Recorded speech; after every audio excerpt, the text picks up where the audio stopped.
Good afternoon. My name is Chef Unisco, and I'm going to talk to you today about the proper techniques when you are making measurements in your labs. And we can make measurements either by volume or by weight.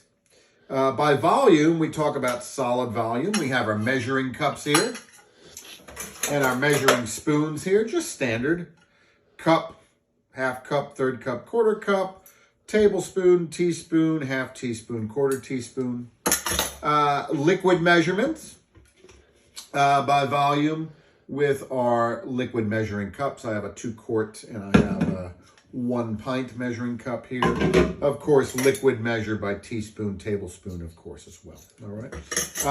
That's by volume. Volume, remember, is how much space an item takes up or fills. Okay. And we're also going to talk about weight.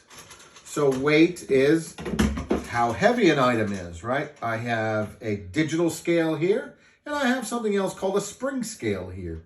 The digital scale is going to be much more precise.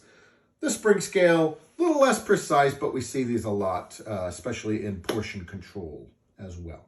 Okay, so let's talk about weight. Let's talk about measurement by volume. And again, whether you're getting your ingredients down for a recipe, whether you're in the savory lab or a baking or pastry lab, we like to practice what we call the scoop method with dry volume. I have any sort of scoop here. I'm going to measure a few cups, and the way I'm going to measure my 3 cups here is by scooping the product with one device and filling up my 1 cup. And then with a straight edge, either a palette knife or maybe a dough scraper, you can, in fact, get that even 1 cup.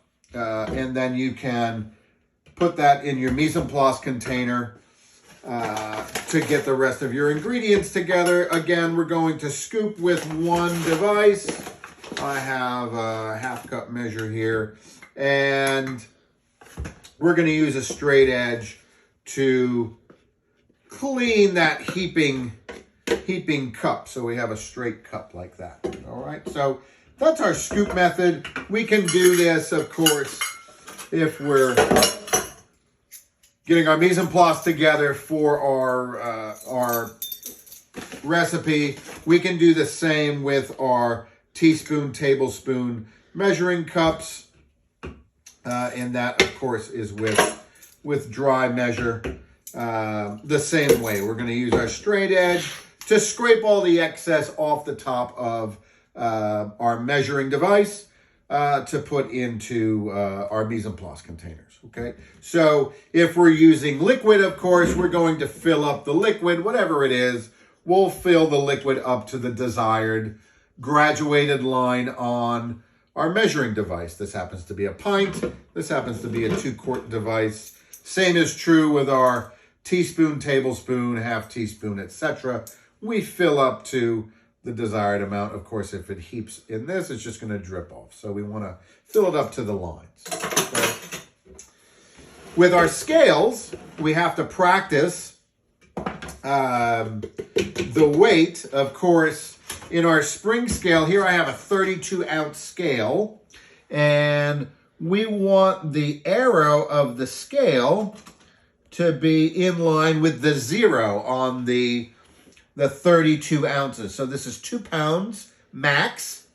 And when we measure by weight, sometimes we put a piece of foil or maybe a piece of parchment to put our product down to weigh that. But if you need a lot of an item, you need a container on top of your spring scale or on top of your digital scale.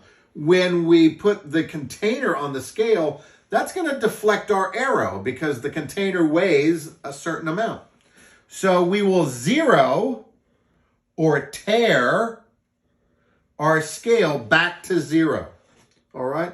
So we are now accounting for the weight of the container that is going to hold our product to weigh. And then we'll add our product to that scale and weigh out the desired amount. All right?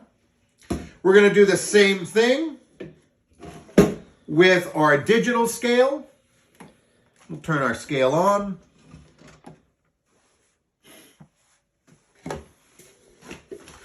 We'll put our container down.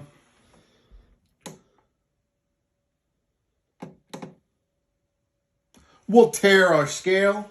Then we'll get our desired amount. 1.9 pounds, exactly what I needed of product on my digital scale. We're going to practice these in the lab. I'll see you next week in the lab, and we'll put this practice into use, and you'll be more successful when you are measuring your ingredients for your recipes. Thanks, and have a good afternoon.